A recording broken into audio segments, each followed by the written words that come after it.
And so we have to choose not to excessively focus on the past, but rather we have to engage in the activities that are going to steer us away from those negative thoughts, from those thoughts that are going to stress us out, and focus on a more effective approach that helps us navigate the challenges of unemployment, right?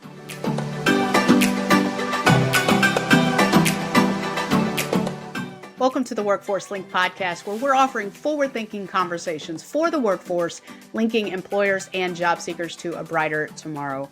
I'm your host, Sunday Jo Graham, and I'm glad to be back with you for another episode. So the traditional norms of loyalty in the workplace are rapidly evolving.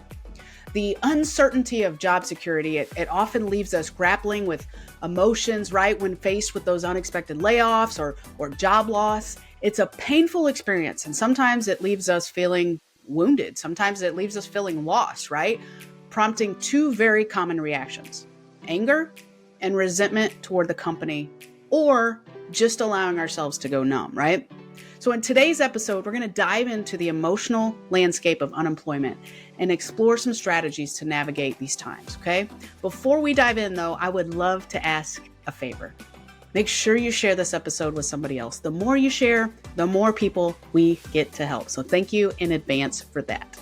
Now, let's get to today's episode on 4 strategies to deal with the emotions of job loss.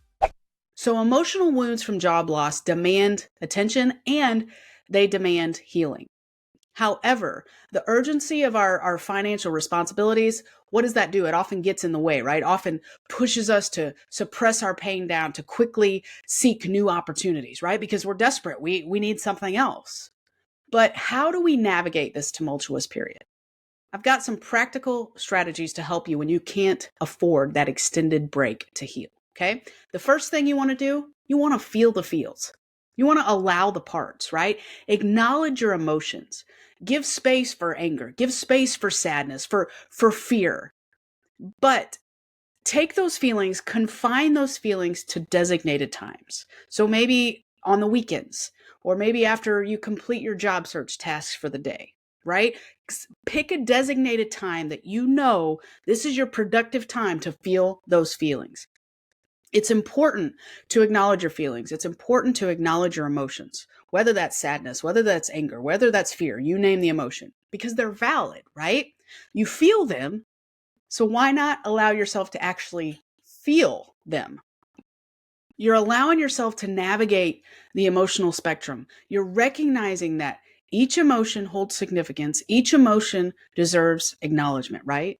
So it's an invitation really to create that designated time, to dive into those feelings, to allow yourself to process them in healthy ways. That way you're not ignoring them, just pushing them down, right? So whether you're venting anger during personal time or you're acknowledging sadness after you're done searching for jobs that day, doing this approach gives you a structured space for those feelings where they can be heard and where they can be understood, okay? So number 1, you want to feel the feels. Number 2, express and release the feelings.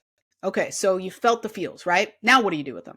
Well, it's really important to find healthy outlets for your emotions, okay? So if you're angry, hey, go find a punching bag. If you need to scream, get in your car and let it out. Go out in the woods, scream at the top of your lungs. If the tears need to flow, let the tears flow, okay? And this is actually something I've done multiple times. So go find some old plates, like you can buy them at a thrift store, a yard sale, whatever. On the plates, write down what you're feeling. Like, what were your expectations that weren't met? Take a Sharpie, write it down. Then throw those plates against a hard surface and let them break into 1,000 pieces. A great place to do this might be like in your garage, right? Where you can contain all the pieces and sweep them up later. And I know it might sound weird at first, but I'm telling you, it is so freeing. I've done this multiple times. So before you call me crazy completely, go give it a try and then let me know what you think, okay? You're giving yourself permission to release the emotional tension, but you're at the same time, you're allowing yourself to stay in control of your emotions. Make sense? So you want to express and release the feelings. Are you ready to kickstart your healthcare career with Boone Health? The Central Workforce Development Region and Boone Health have teamed up to make your dreams a reality. Introducing the Boone Believes in Me grant. Covering tuition costs and textbooks, plus a financial support stipend, you'll have everything you need to succeed in the healthcare workforce. You can choose from a variety of healthcare programs, including paramedic, certified nurse assistant, nursing degrees, credentialed medical assistant, and surgical technician. Don't miss out on this life-changing opportunity. Visit cwdregion.com/Boone Health to learn more and apply today. That's cwdregion.com/Boone Health, and I will share the link in the show notes for you. All right, number 3, take a deep breath. This might sound silly, but it matters. I promise you this. You can't think clearly when you're anxious, right? You can't think clearly when you have 1,000 different thoughts running through your head. So stop for a minute and calm your mind and get out of that fight or flight mode, okay? So deep breathing is more than just a physical act. It's a mental reset. It's an opportunity to get your composure back amidst the whirlwind of emotions that you're going through, right? That accompany a job loss. It's really a deliberate moment to just pause, to draw in a deep breath, to let it out slowly, which is an intentional act of getting yourself centered, right? It's a practical tool to counteract the body's stress response. It calms the mind, it reduces tension, and it offers you a chance to refocus and approach challenges with a new perspective, with a clearer perspective, right? Maybe not a new perspective, but a clearer perspective. So stop and take some deep breaths. And if all you can handle is 1, hey, that's a great place to start. Start with 1, then 2, then 3, etc., right? You get the point. So remember to take a deep breath. Number 4, interrupt the narrative. So this involves diverting the focus, taking the focus away from those stressed out circumstances that come with job loss and putting them towards present and future oriented actions. So it's about acknowledging the emotions that maybe are tied to that pink slip. Do we still use the word pink slip? I don't know. Anyway, it shows you I'm aging myself.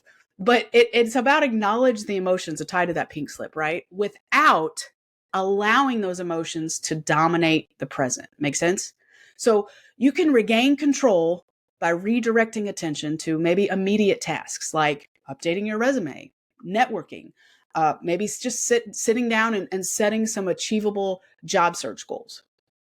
So in taking that and embracing a solution-oriented approach, what that does is it shifts the focus, right, from dwelling on the problems to actually seeking actionable solutions that are in reality, right? It empowers us. It takes us out of victim mode. And so we have to choose not to excessively focus on the past, but rather we have to engage in the activities that are going to steer us away from those negative thoughts, from those thoughts that are going to stress us out, and focus on a more effective approach that helps us navigate the challenges of unemployment, right? We've actually covered some great episodes in the past on resume building and networking, and I will share the links to all of those in the show notes for you. I highly recommend going back and listening to them. Again, I'll share the links for you. So remember, as we close out today's episode, that it's essential, it's so important to process your emotions while balancing the demands of job hunting. And healing takes time, okay? Give yourself permission to know that. Healing takes time. But employing these strategies, using these strategies, can help you maintain a sense of stability, of emotional stability in the middle of all of the chaos, okay? So let's do a quick recap. Number 1, feel the feels. Number 2, express and release the feelings. Number 3, take a deep breath. Number 4, interrupt the narrative, okay? So stay resilient, stay hopeful, and take care of your emotional well-being. So here's your reminder again, to stay resilient, stay hopeful, and take care of your emotional well-being. And if you need assistance with your job search, resume creation, networking, connecting with employers, our Central Region Job Centers would be happy to help you. You can find the nearest job center at cwdregion.com/job centers, and I will share the link in the show notes for you. And if you've enjoyed today's episode, would you mind sharing it with someone else that you think could benefit? And don't forget to leave us a review. Let us know what you thought of this episode. It truly means a lot to us, and it helps us stay visible so others can find us.